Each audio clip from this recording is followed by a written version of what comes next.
10 years ago, this great film was released worldwide, which is called Zindagi Na Milegi Dobara. So I know we have watched this film once, at least once, and this film is currently streaming on Netflix and on Amazon Prime. So in this special occasion, in this video, a very well-known film critic, a very well-known independent film critic, Tusshar Sasi, and I will be discussing this film. And you should, on this celebrity occasion, rewatch this film. So first rewatch this film and then watch our conversation here. Hi Tushar, welcome to my YouTube channel and welcome to the 10-year celebration of this great film called Zindagi Na Milegi Dobara. Uh, First of all, I wanted to ask you, what was your experience watching this film? Thank you, Sanket, for welcoming me. So Zindagi Na Milegi Dobara is a film that released during my college days. So I remember watching it on the first day with a group of friends who were interested in watching it, and I was really impressed. And I can say my mind was blown back then. And I really loved the sensibilities, the visuals, the music, the colors, and the entire vibe of friendship that it projected. So I remember even taking my best friend of that time. He didn't understand Hindi, but I dragged him to the theater for a second watch, where I translated every line from Hindi to English so that he could understand. But it also helped that the film had a lot of English lines, so I didn't have to do so much of translations, but I did, while also irritating a lot of people around. But this is an interesting memory I have around the film, and it's also another fact remains that it's one of the first films that I have written a lengthy review on. Like it was an amateur review, which I'm not really proud of, but that way, it remains special to me. And today, after almost 10 years, actually 10 years, I rewatched it, and what I can say that I still feel the same things that I felt about it back then. So I think sometimes films do this to us, they are meant to be special and they remain so even after time passes. And with the way Rima Kakti and Zoya Akhtar has written it, or the way Zoya has directed it, I think it has stood the test of time. It has aged quite well. It doesn't look jaded. The language, the friendship, the entire universe they have tried to capture is more or less relevant to date. And on this date, I can say I relate to it a lot more. Back in 2011, it was more of an aspirational concept for me to sort of nurture friendships like this, where you literally, take off on trips and, sort of discover yourself via travel. These were things that I haven't had the luck until then to sort of explore. So I was all, wonderstruck. Okay, I want to do it at some point in life, and now I have probably experienced a lot of it. So that way, it's relatable to me instead of being aspirational. At that point of time. So, what do you feel about the film? Oh wow! Honestly speaking, like this film came out in your college days, but this film for me actually came out in my school days. But I didn't watch this film until I think in 2013, and actually I watched it in my laptop, in my computer, and with the very first time I watched it, I was wondering, wow, what is this kind of experience? Because back then I didn't used to watch Hollywood films, no Hollywood films at all. And when I watched this film, like this kind of film, I really got shocked, because like a Bollywood film can a Bollywood is making this kind of films as well. I was very shocked by it, like people going on a vacation and all those things. Actually, back then I like didn't knew that much cinema. So what I used to do that I used to watch this film again and again, like in a month's period. I used to watch it like twice a month. So it is a very bad thing, I for me as a cinema lover. but I used to do that. But after a while, I got bored by watching it, and recently only I rewatched this for this occasion, and I was very shocked by, like, because back then I obviously I watched it in some parts in this period, but as a whole in one stretch I didn't watch it. But when I watched it, I really got invested in Arjun's character, like Arjun as a character, Hrithik Roshan's character. I just love him. I love his journey. It's so beautiful. It's so realistic. I would say, because like everyone, I feel, goes to all those kind of problems in their life, but apart from that, I in my first viewing experience, I would say, when they were actually doing their second adventure sports, which was actually like jumping from the sky. I forgot the name, what the adventure sports is called. Skydiving. Skydiving, sorry, yeah, skydiving. So I was like, what am I watching it, like, oh wow, it's so like uh, there there were there were no dialogues in that particular scene when they were jumping off from the airplane.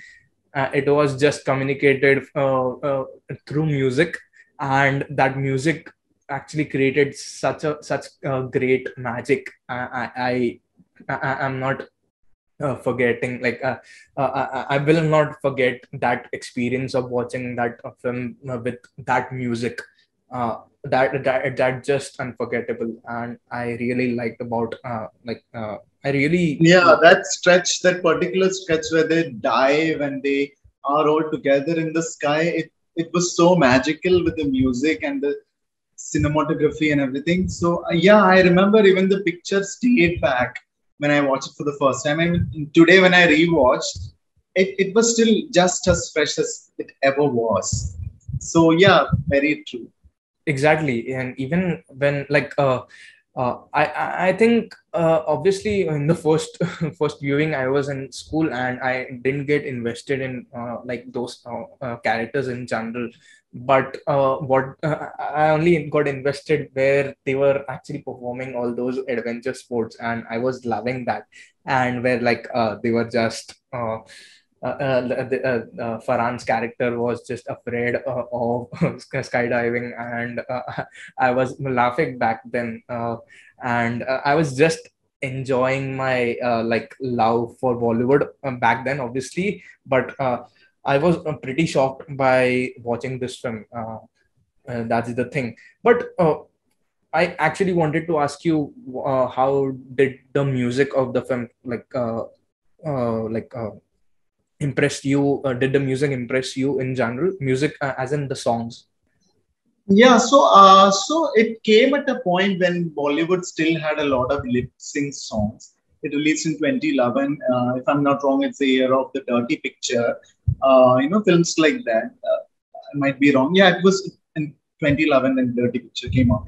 So that was the time when we still had a lot of these item numbers and a lot of romantic numbers where actors lip sync and they wore pretty clothes and all that. But Zindagi also has such songs, but they are used, within a balance. Like if you see Khwabo Ke Parinde, like half of the song it plays in the background, and Ritik's character starts singing only at one juncture where we feel that the character is ready for such an expression. Like you don't expect Arjun, who is a money man, like they describe him very often, to break into a song. But when he does that in that song, it's at the right point. Likewise, I love the song Senorita. So again, the freshness factor comes from the fact that the actors sang it themselves. Like, instead of having playback singers, they did it themselves. I'm not sure how much of technology went into it, but it sounds authentic. That's what makes it special. But Then Tushar, actually, sorry for cutting you out. What happened was, like, just yesterday when I was rewatching this film, I actually had some English subtitles by default, so I just kept that subtitles going on. When the Senorita song actually came, I was shocked to. Actually, I was glancing through those subtitles when, like the translation which was happening, when the lady singer was actually singing in Spanish, and when I actually got shocked. I roughly remember it. What was the translation of the Spanish things? Sorry, the Spanish lyrics. But it was quite good for me. Like it was very much matching with those lyric Yeah. which were in Hindi, and it was saying that I think yeah, she used to sing that I don't know what you are singing, but we are actually both kind of that thing. I am like I'm a like I'm not I'm remembering. sure they balance it somehow. Like it must be written by Spanish lyricists, I'm sure. So yeah, so that's something I'm sure they've taken care of it. Yeah, so that way the music is complete in every sense. Even the background score, like we discussed before, is sort of it syncs very well with the film. Like when they need silences, they have kept it like that. When they need a dramatic music, they have kept it. And if there is, there is a song like Ik Junoon where they are celebrating. Then again, there is no lip sync over there too. Like they are just having fun, and the song just plays in the background, and it vibes very well with the even Spanish. even also that song which like nobody talks about it, like the second last song, आज देर लगी लेकिन हमने Yeah, जीना they're like, सीख लिया. Oh wow, that's just great lyrics. yeah, And it's like a very emotional juncture to sort of, play out a song like that. And it's instinct with the poetry that Farhan anyway keeps narrating. It's in his head. It's a part of the film's flow, and probably it's from the book that he was about to publish. So yeah, so I really like the music and the lyrics bit in the film. So I wanted to ask you this, like recently Abhay Deol came up with this argument that he was not the supporting actor in the film, while the award ceremonies perhaps nominated Hrithik Roshan as the lead actor and the other two as the supporting cast. So what do you think of that? Who is the lead in Zindagi Na Milegi Dobara? I think personally speaking, there's no lead in this. Like, obviously, I feel the country is the hero. Spain is the hero of the film. These are all the supporting characters for me. All Kalki, Katrina, Ritik, Farhan, and Abhay. All of them are the supporting characters. And it like this was not the first film which this happened. Like there are many tons of films where there is an ensemble cast, and they are all supporting characters of the film. But I also like obviously I didn't like the fact that award ceremonies in 2012 they nominated Ritik in the lead. uh, I think because he was kind of a bigger hero, a bigger star Exactly. back then compared to Farhan and Abhay. But I don't know, but like I didn't like that. But like who cares? I feel because in general, it's the film we are celebrating and discussing, not the awards. So I feel they are all supporting actors, but they're all very personal. Those characters are very personal to me. Yeah, I think it's also with respect to the way we approach the film. So if I look at it if I look at it through a commercial cinema lens, I can observe factors, which probably keeps Hrithik Roshan a little above the other two, especially in the way he has been shot, he has been introduced. Maybe he gets a special introduction while the other two do not. He gets a leading lady. There is a love story around his character, like you see in typical commercial mainstream Bollywood. Hero is the guy who romances the heroine.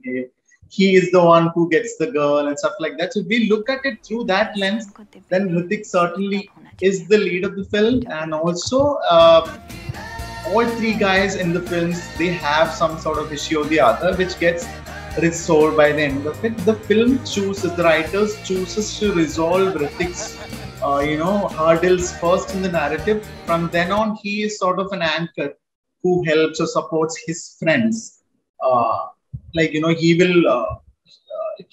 There are scenes where he speaks to Farhan about his, issues with the father, and he speaks to Farhan again, like whether we should talk to Kabir, which is Abhay, about his issues with his fiance, stuff like this. So Hrithik becomes an anchor in various ways. Like I don't think I've seen Kabir or Abhay becoming that anchor of sorts. He is the plan maker. But somewhere Hrithik has his slight edge, which I'm sure the filmmakers gave him because of his, commercial standing in the box But office. I hate to interrupt. Actually, there's an No, this is it. Yeah, you continue. yeah, but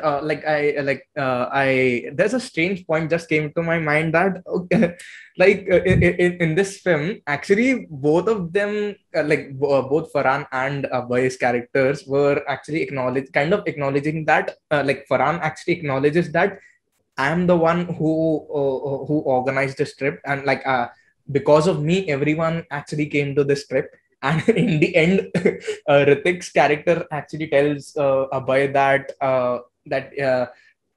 you actually made us come to this trip because you wanted us to reveal that you are in a kind of a failed, not a failed marriage, but yeah, a distressed situation. So you were the one who actually forced us to come. So I was actually kind of confused that which was the person who was responsible to. Yeah, it's a little dicey. Like even even I was wondering like how these guys connected. Like it's being said in the initial reels where they say they have met in the school, and then there is a point where they discuss they have been in the college together. Like I was wondering, like one is an advertising copywriter, one is a one is a banker or something like that, and Abhay is into probably real estate or whatever. So how can people with dissimilar professions be in the same class? Maybe they studied in the same. I don't know. They went to school together and then chose they went to go to the same college and studied in different classes. I don't know. Like we have not been given much information about their past and also personal lives. We do not know much about Farhan. There is nothing about Hrithik besides a fleeting mention that he he was in need of money and which he made right now.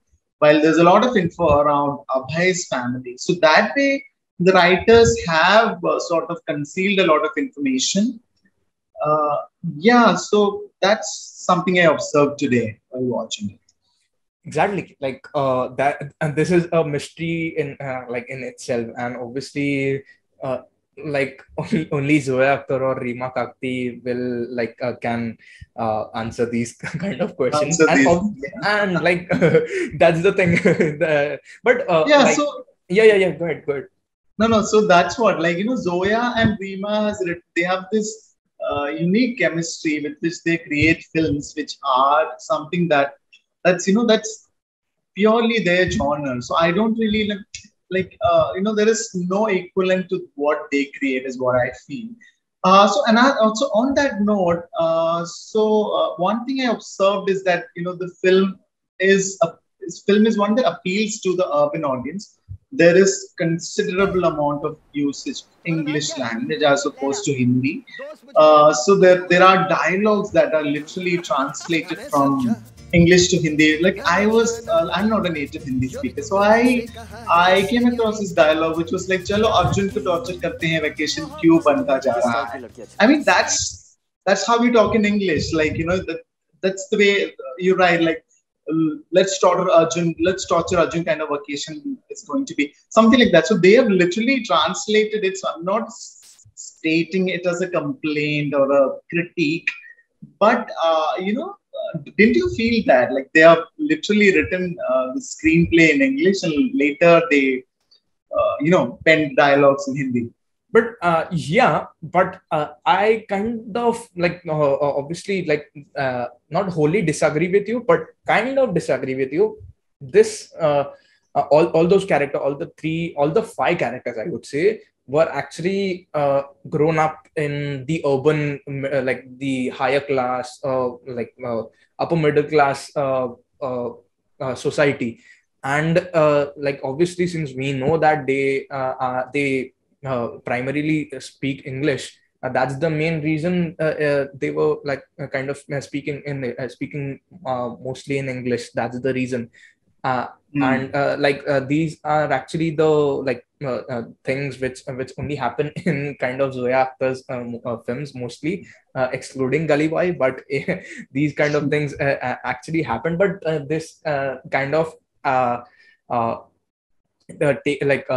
this actually kind of portrays the authenticity of the characters in the film, I feel. But Yeah. but as you said, I don't notice that much of the language, but I actually thought about the characters of the film, like their journey. Like for me, Arjun's character, the character arc and the journey was just amazing. For me, it like personally affected me. And when he was just like he actually agreed that he can marry a girl whose father's net worth is 1000 crores. Yeah. Yeah, and he was agreeing at one point of time, and then he was actually his character arc was framed in like was written that kind that after meeting Leila, after meeting Katrina Kaif's character, his life just completely changed. And after that scene where they were just sitting under the stars and just watching the stars in just sleeping in the ground, Yeah. that was the main character point, the changing point of his character. And I was just like Yeah. like personally, when I watched it yesterday, I was like completely satisfied by that thing. And whenever he like when after that point he was just free, and it was the most satisfying thing which happened in the film for me. But like finally, I wanted to ask you how were the वो poems हमारी in the डाइजिंग film? Instructor है यार.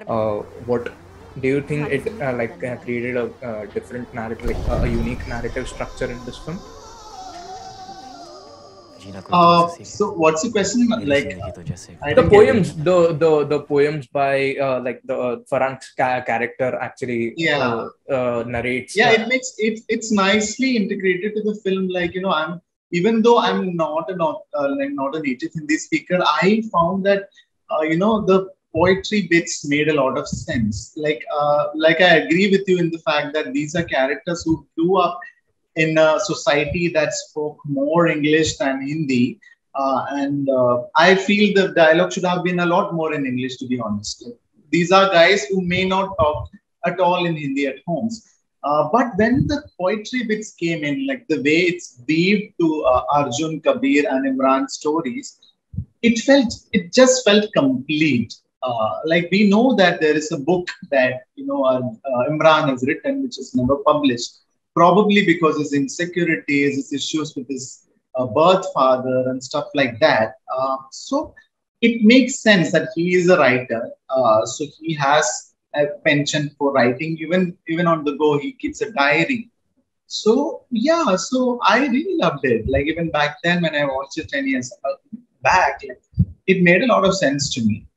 And given that it's written by Javed Akhtar, like they are not typical mushy poetry. They are actually words of wisdom that we can probably, assimilate something from. Oh, wow. So, Tushar, finally, I want to end this conversation. And but thank you so much for coming to my show. Like, it's been a real pleasure having you talk about this great film and like celebrating this its 10th anniversary.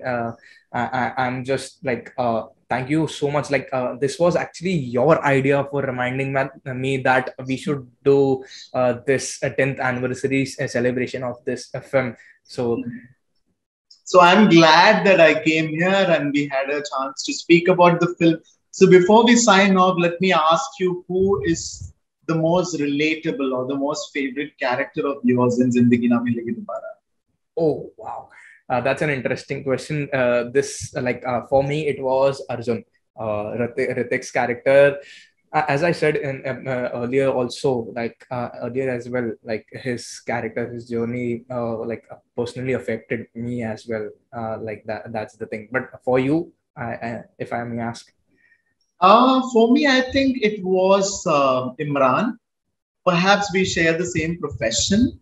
Like we are in the same industry, and I happen to write. He writes. So that way, I could equate to a lot of his qualities, and at the same time, I couldn't relate to the factor that Ritik, while he was needy, he was after money. That's not something I personally chase. And yeah, like Imran's character was perhaps the poorest among the three. Not poor, poor, but relatively. He didn't have a big, uh,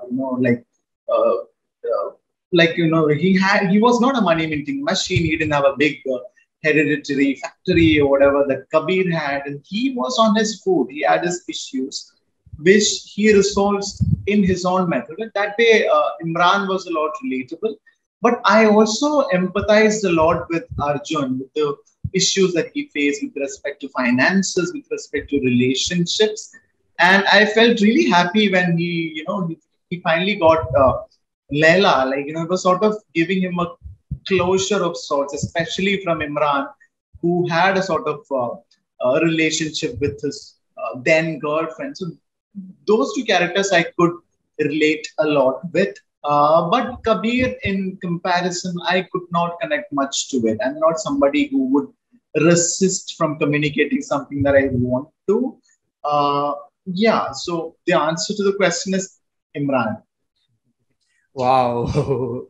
So finally, thank you so much for coming, and we have to end it. And like, thank you so much, and I'll see you soon. Yeah. All right. Thank you so much. I'm hoping to see the episode very soon. Yeah.